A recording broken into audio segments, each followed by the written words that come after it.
And hopefully, this time we'll record the right screen. Yay.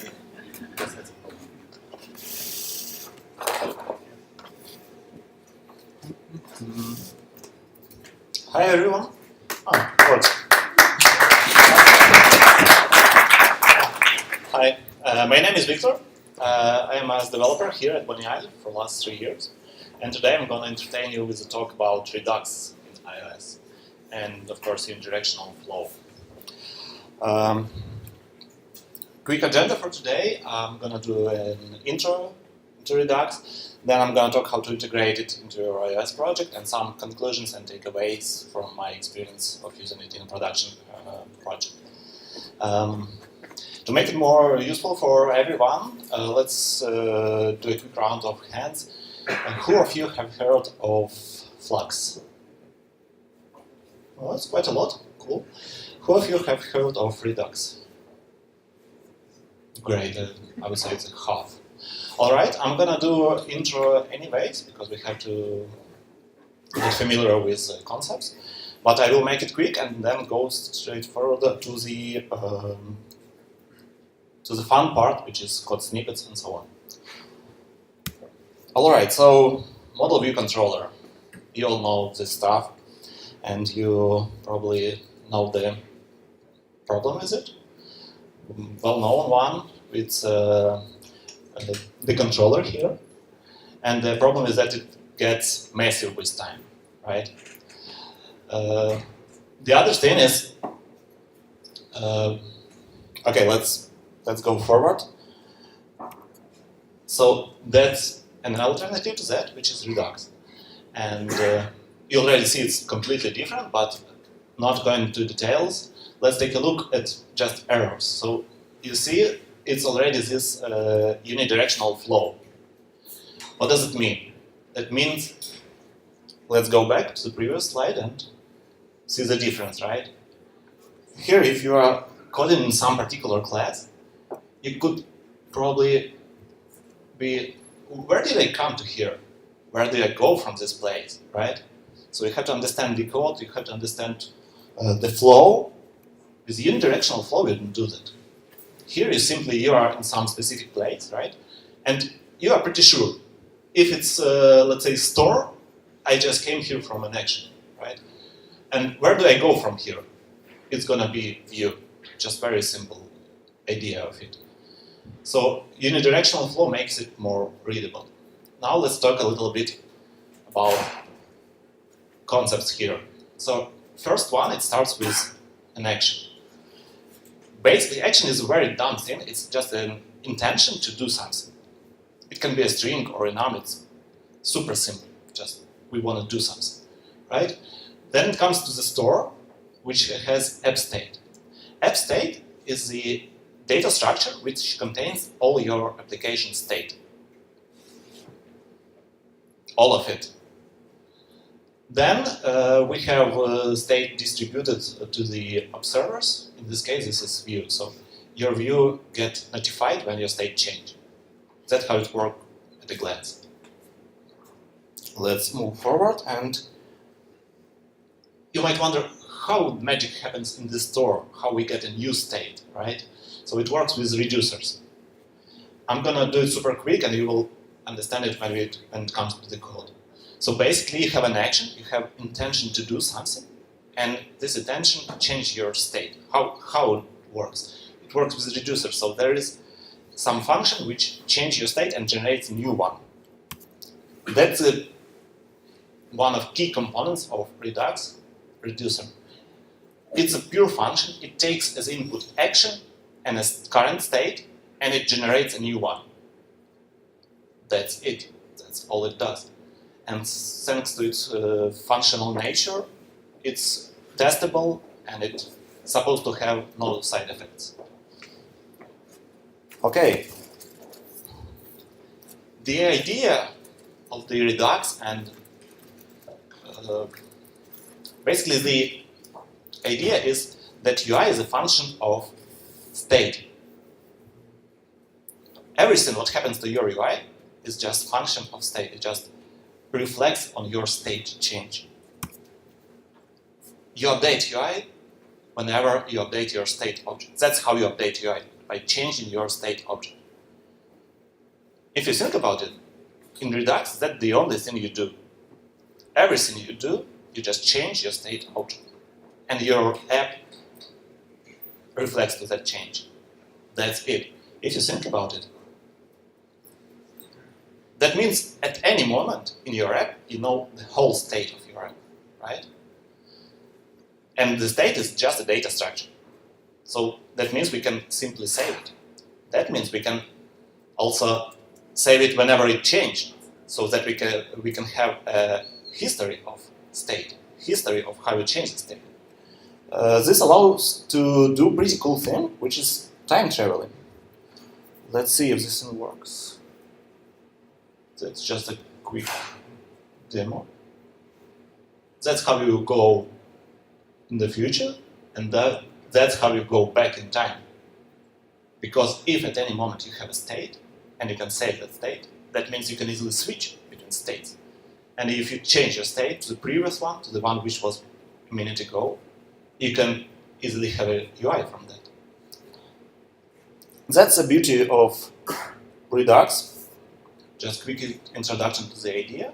Now I'm gonna show how it looks in the code, how you can create a project with it.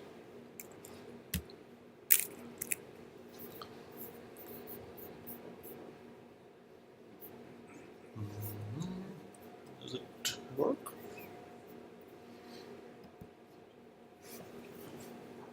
Okay, I think I have to sit like this. Sorry, guys.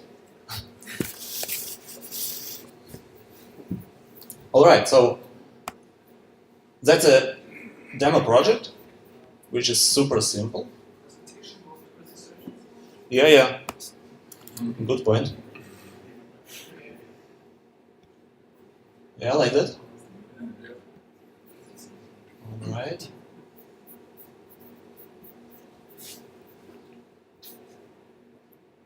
Okay, it works.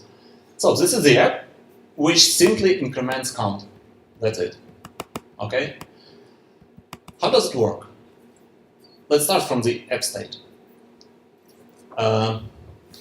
So I'm using a framework to implement Redux. It's called Swift, and it's written by Benjamin Hens 1 year ago. You don't have to use a framework. You can come up with your own implementation. You just have to understand the flow, how Redux works. But I think it's a good idea to start with a framework to understand patterns, how it's already built. So I'm going to be showing how it works with the Swift framework. And it starts with the app state. It's simply just a structure with one property, counter. It has initial value, that's it. Then, you already seen how it works with the project, right? So you press a button and something is happening. Let's take a look, where is it happening? So we have your view controller. When you're using Redux, it's not a view controller anymore, it's just a view. It's simply as dumb as possible.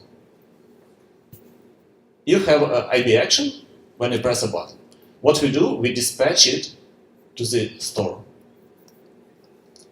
That's it. You have an action, you dispatch it to the store. That's all the function of view controller in this place. Let's go forward and see what's happening next. So, since we are using Swift framework, it takes care of dispatching things and it invokes reducer. Remember, pure function, which does the work. Here it is. You have to implement reducer, you have to make it conform to the protocol, and you have your business logic inside. Now, if you think about it, with Redux, where you have your business logic, you always have it in reducer. You can have multiple reducers. Each one can have its own responsibility, its own separation and concern. But the thing is, you put your business logic into reducers. So here it goes. It reacts on the action. This is your action. It increments the counter, and it returns a new state. If you remember the picture, that's exactly how it was. It gets action and current state as an input, and it returns new app state. What's happening next? basically that's almost it. Once you return the app state, new one, again, framework takes care of it. It notifies all the subscribers, everyone who's interested into seeing new state, updated state. In this case, we come back to the view controller, and you see it conforms to the protocol store subscriber, which also comes from the framework. And what you do in view will appear, you subscribe to events, right? That means you have to implement this method to be notified. Once you have new state, you update your UI. That's it, that's the flow. In the view will disappear, you unsubscribe because you no point of updating UI if view is not visible. That's it. Let's go to the next. Let's imagine we would like to improve something. We'd like to add some more business logic to your code. Where's my mouse?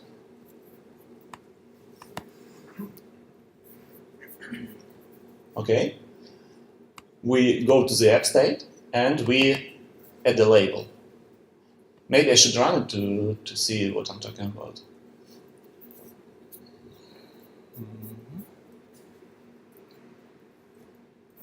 Here we go. Now, if I keep pressing +1, it becomes yellow. That's additional business logic.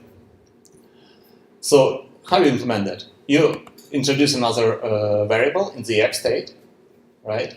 Then you go to your reducer and you come up with some business logic for that, something like that. And then in your view controller, you simply have to add one line. You update UI accordingly. So nothing else changes. You still get your state when it changes, and you update UI. One more thing. I already mentioned we have business logic in reducer. That means the only thing we have to cover with tests would be reducer. So here it is. Here is how you write test for reducer, for your business logic. It's actually quite simple. You create a counter, a reducer, which you're gonna test. You create a state, just empty one, and then you just trigger a reducer. That's actually what framework does for you. You just trigger a reducer, you give it an action, you give it current state, you have a result state, and you assert. You just make sure that's what you expect. Since we have a new business logic here with a color chaining, you are doing exactly the same. You create a state, that's another test. You create a state, you give it counter with 2, you trigger a reducer, and then you check, is counter what you expected, and if color is changed. Let's move forward. At this moment, you might wonder, okay, we have this main store, which is declared in a global scope, so every class can access it. And every class can access every part of it. Isn't it a huge God object, huge dependency all over the project? How are you going to maintain the code in a huge project? That is true, and there is a way to address this valid concern. Let's take a look how we're going to do this. So we have app state. I introduced a few more properties just to show that we can have a lot of stuff here. Some properties for another screens, another functionality, right? But for our view, we still only need counter and background color. That's the only thing we need for that view. So now comes the idea of substates. The idea behind is that you only expose particular part of your app state to some view or to some reducer. Because your view only interested in those two properties, so that's it, let's expose those two. How does it look in a view controller?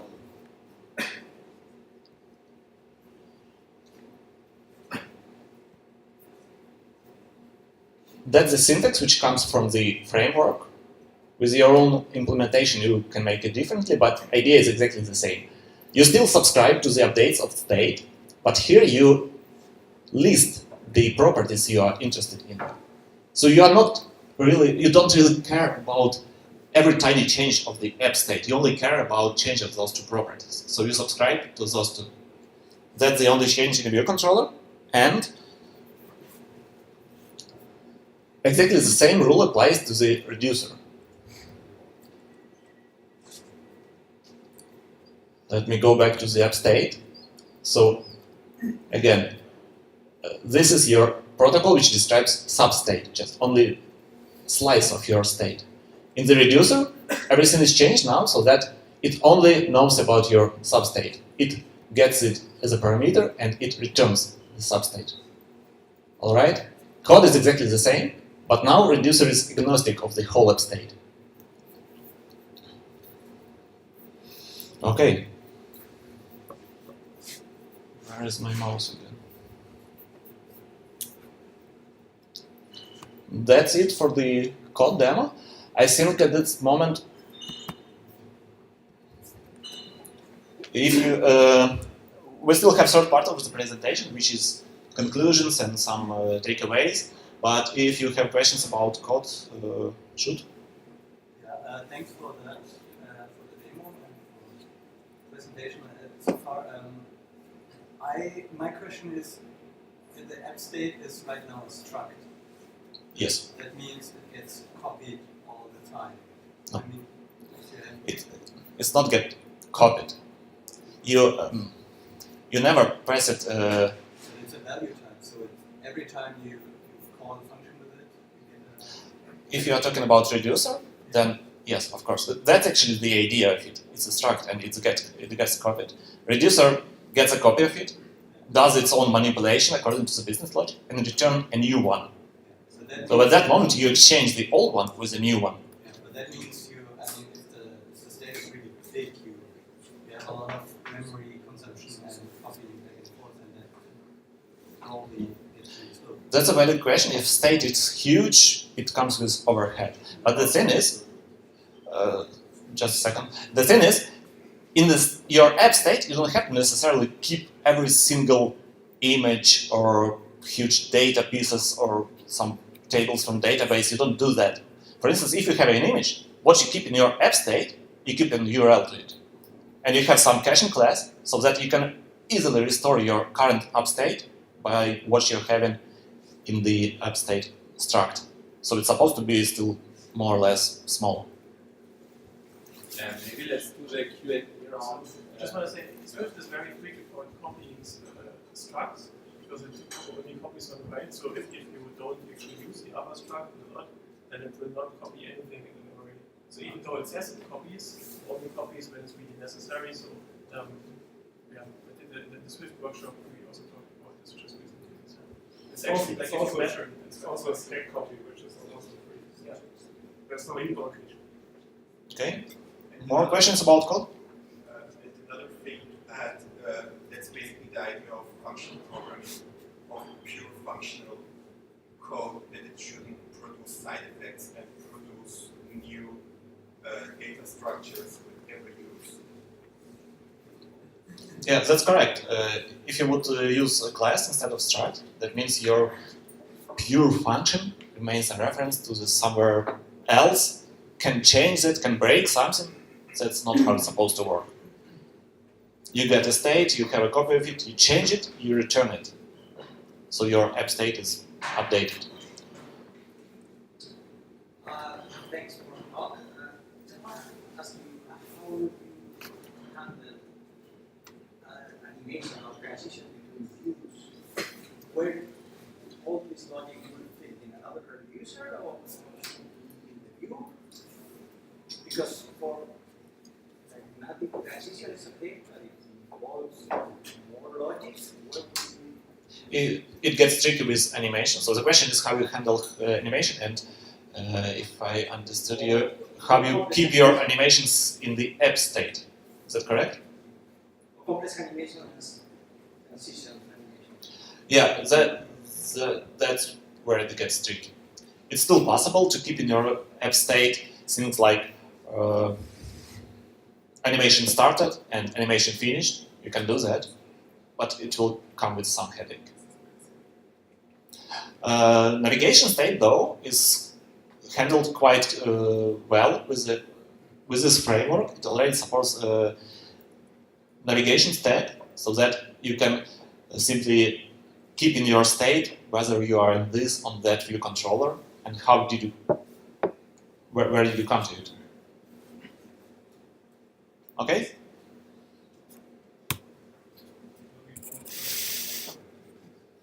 More questions? Yeah, you talked about keeping the app state database tables, for example, right? Or you should not keep database tables like that. So if you have the records from a database, right, like for data, for example, they come out as managed objects, right? Which means if you have a function that has a side effect on the database, these values will be changed. So how do you rewind the state at that point? What was the question exactly? The question Last is part of it. If you have classes in your state somewhere, something that is a class, right? You make a change to this class, right? The change will be, how can I say, will be carried over throughout the life cycle, throughout the lifetime of the state, right? So if you want to rewind to the previous state, right, how do you rewind to the previous state if you have a class? So Is it still a question about database? well, related, yeah. So the idea is that you don't keep your whole database in the app state, right? So mostly where it comes from, it's about UI. It's about something which is visible to your user, or something which has effect on UI. So that you keep in your app state everything you would like to be kind of synchronized in your app. Whenever you change something in your database, and if it's visible to user or somehow valuable for the work of your app, you're supposed to update app state as well. For instance, you keep users in your database with lots of fields and so on, right? So whenever you change that, you update your app state, but in app state you keep your users in more representable view, right? So that it can be presented to user. Actually, this question leads to the next question. How are you going to use Redux in your project, which is already old, maybe with some legacy stuff, and you would like to introduce that framework? Just to summarize the code demo, a quick slide about substate. Remember, you don't want to expose the whole app state to every part of your app. So what you do, you expose only substate to each of your reducers, and you expose only some substates to your views. They only subscribe to specific fields. Okay? Now, let me try to answer your question. That's kind of your abstraction, right? You have usually big, massive view controller, massive view controller. You have your services providers, something.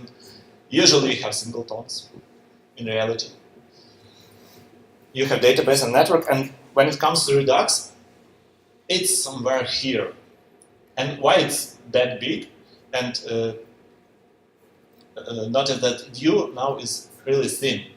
It's dumb and small. So now the idea is, you have a database with your users. How are you gonna change that? You don't change it directly anymore. You don't go to your repository, which will write to the database and so on. Now, if you want to use Redux, you're gonna send an action. You emit an action, which is intention to do something. In your case, it could be add new user. So it starts with this big green block. Having an action, some according reducer will be started, and it will do all the business logic. In your case, it will be update the database, maybe trigger some API, maybe track something, and of course update UI if needed. So everything goes through Redux. And of course, if in your reducer you have new user, what you're gonna do? You're gonna add this new user to your app state. Does it answer your question? Partially yes, partially no. because you showed that the state was rewindable, so you can rewind the state. That's correct. Yeah. So if you make a change in the database, you also have to know how to make the inverse change. Yeah, I think it doesn't work that good. Yeah. One more question. Thanks first for this practical approach. I would like to know that how is it if you have experience with bigger projects with it, because I think maybe debugging could be still a bit difficult if you always expose actions and then maybe you have a big state and you don't know at some point which class sends which action. And so I don't have time to show how it works, but I'm gonna tell you. So there is. You already have included at any point in your app you have your app state, right?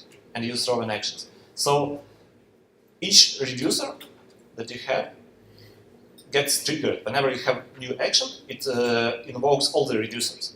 So one of them, or each of them, if you want to, you can put breakpoint and you can see what's the action currently.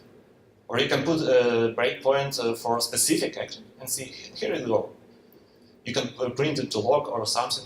You see, this is a specific action, and most beautiful part of it, you see the whole app state when you are doing it. So actually debugging, first of all, as I already mentioned, unidirectional flow comes, it makes project extremely readable. You can go only, if you follow the logic of the app, you can go only into one direction. So reducers are always triggered after an action, not like in a specific point of the life cycle of the. This is how it works. You have an action, it's dispatched by a store, and then store invokes all the reducers. And addressing your question now in more extended way, there are also such concepts as middleware. That's a pretty powerful thing, which is, again, purely a function, and it gets executed before reducer. Actually, I'm not quite sure before each reducer or before all of them.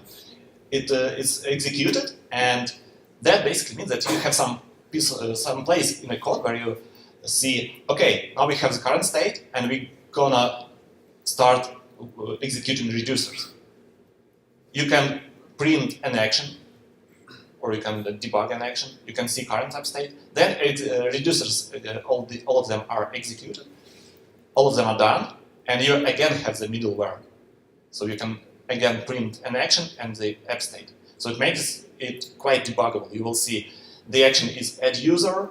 Before we had 5 users, after that we have still 5. So must be a bug in this particular reducer.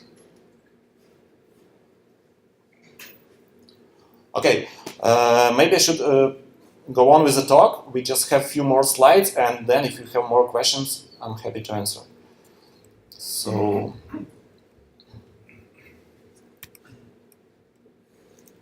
all right. As I already mentioned, ReSwift is a pretty cool library, written with Swift 3, covered with tests, extremely, completely functional. It's a piece of art. Can only recommend that. And from my experience of using Redux in a real project, time traveling is cool. Having the whole app state is great. In reality, it comes actually with overhead.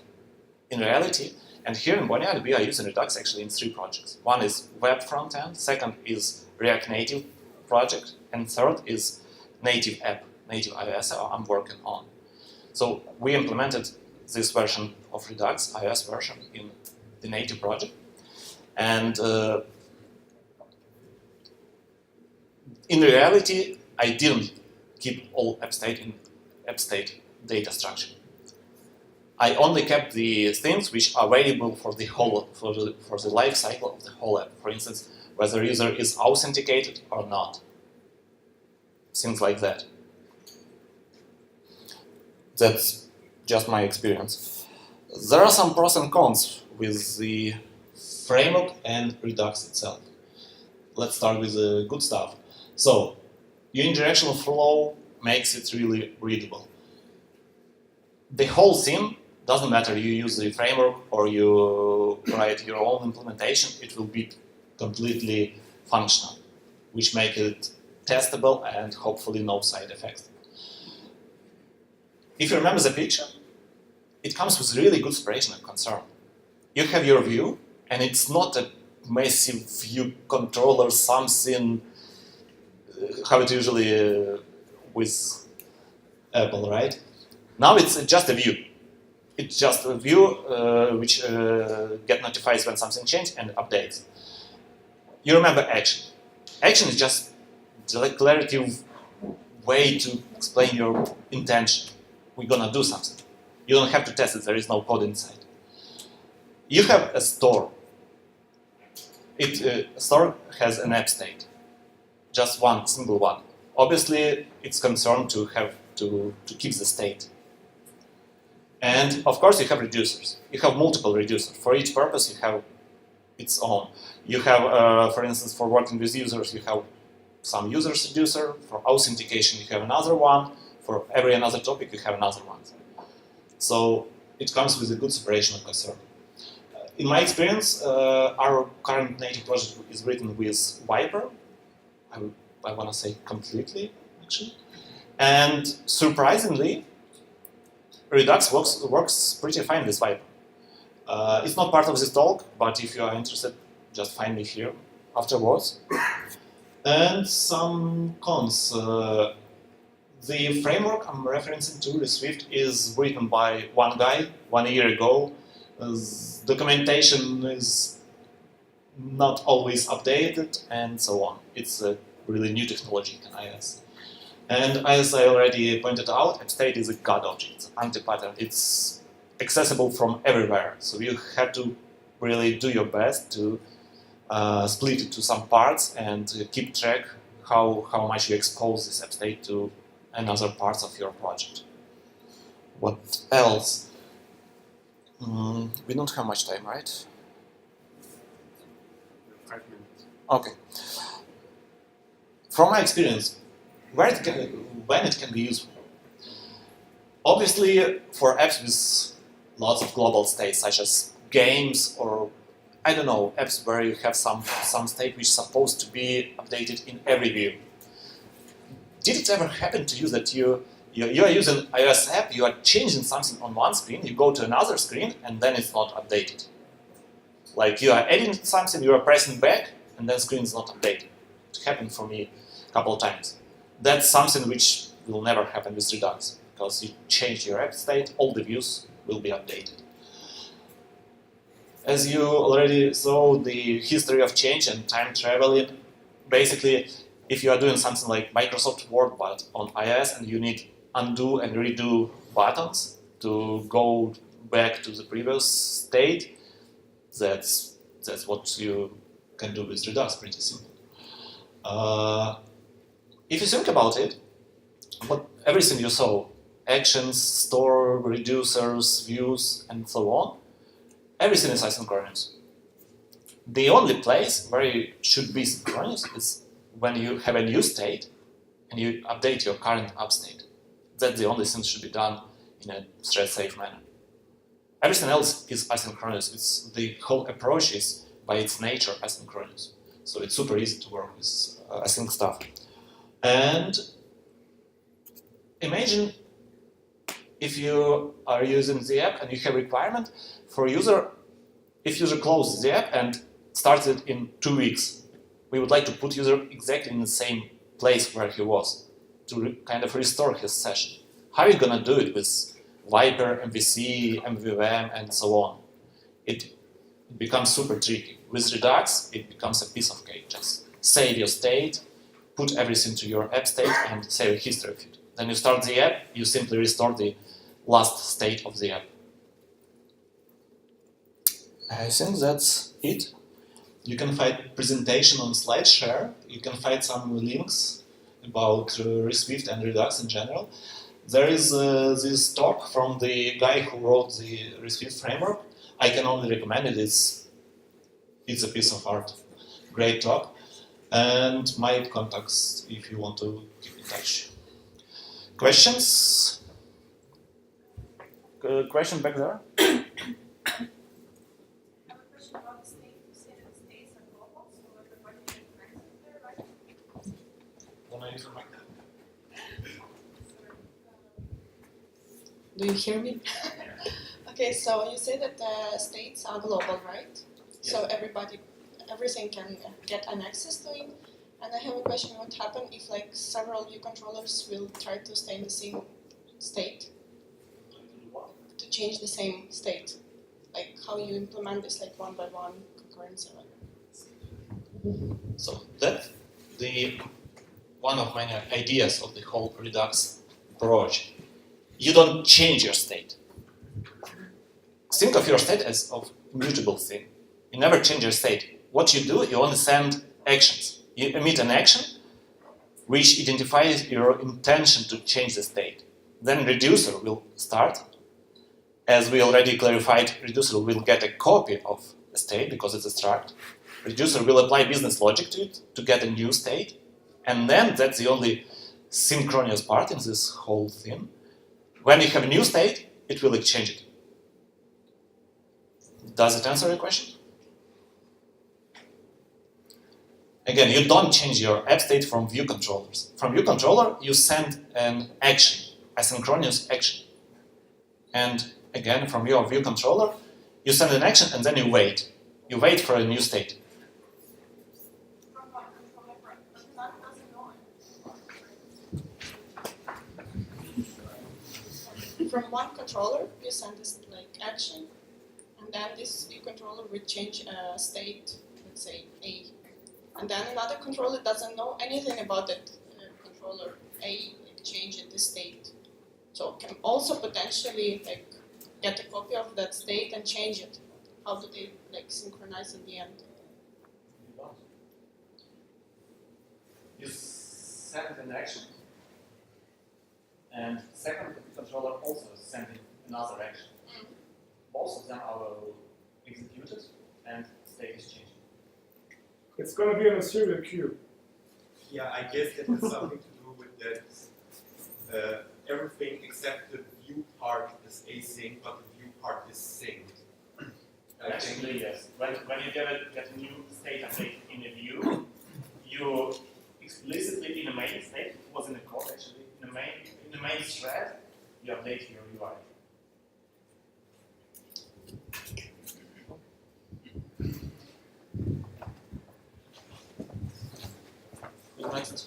There. Where do you put your side effects if you don't put them in the reducer? You talked about the middleware. Yep. So if you want to add a new user to your database or to your web server, you're going to click a plus button and then it's created. So the action would be new user, and the middleware would, like the middleware you said is also just a function that takes an action in the current state and produces a new state, right? No, reducer does that. Reducer takes the current state, takes an action as an input and produces a new state. Let's not get into middlewares, let's only talk about reducers now. So, your question now? My question would be where to put the business logic for creating new user either in whatever core data or syncing it to the web store. Because that's reducer. Like in the reducer. Yeah, it's a business logic, it should be in the reducer. Of course, you're supposed to have some facade to hide your database and API and so on, but business logic should be in the reducer. But isn't that a side effect? No, that's the purpose of reducer. Side effect would be if your reducer have references to another services, something, and start doing something with some another objects which also have a state. You may be thinking that database can be triggered from different parts of your app, right?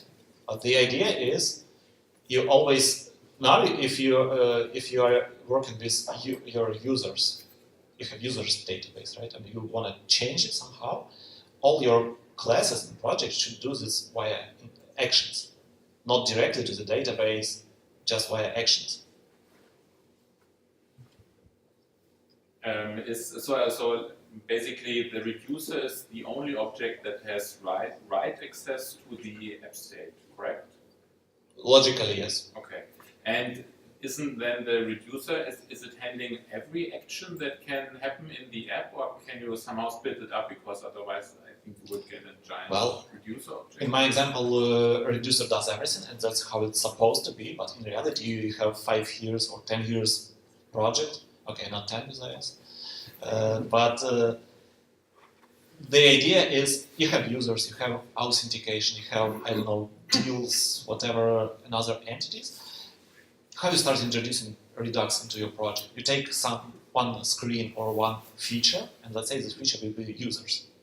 And yes, at that moment you have to make sure that everything which will change your users, create, delete, whatever, should go through the reducer. That's a way to get rid of side effects. But can you have more than one reducer or just one per app? You should have more than one reducer. Oh, okay. Each reducer should have its own responsibility. Okay. Chain them, or you can have reducers per subset. Now if you think of your app flow as changing of states, let's say you would like to track if you come from screen A to screen B. How are you going to do that? It's pretty simple. You don't have to touch your screen A or screen B or something else. If you change your navigation state, you just put small middleware, and it finds out, okay, before it was screen A, then reducers do their job, and now it's screen B. So that was a transition of a state, and you can implement tracking or logging or whatever right away. More questions? Maybe another question. So if the creating a user on the server is in the reducer, and the reducer directly should return the new app state, how can it do that if the function, like inside the reducer, everything should be synchronous? Yes. But actually this would be like the successful creating a user would be in the completion handler of any... Correct. Thanks for a great question. It's absolutely valid. So if you think about it, what a reducer will do, it will start a asynchronous job, right? And when this job is done, somewhere in the completion handler, in maybe another class, doesn't really matter, what you're gonna do when you have your JSON from server in a synchronous way? If you think about it, you have your JSON with new users. That means you have to change your app state to the new users. What you're gonna do? You're gonna send an action. You're gonna send an action with intention to change your users accordingly. You're gonna give this JSON as a parameter to that action, and some reducer will handle it. Another reducer, or maybe the same one, but another, and it will do it in a similar synchronous manner. So in this story, in the use case you described, we have actually two actions. First action would be to start updating users, like refreshing users from server, right? So your reducer, what it does, it starts the job. Then we have second action. Second action is, okay, users are updated. We have JSON with new users. Then second action goes dispatched to the store. Second reducer gets executed and handles it.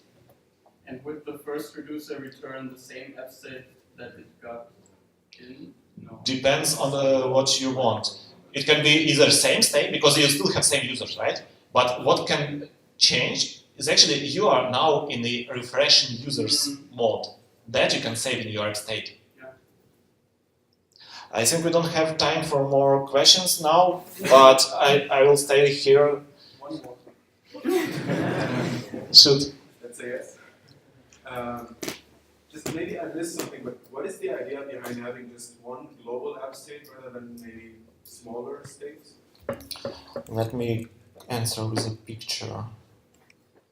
Where do you think the state is here in this picture?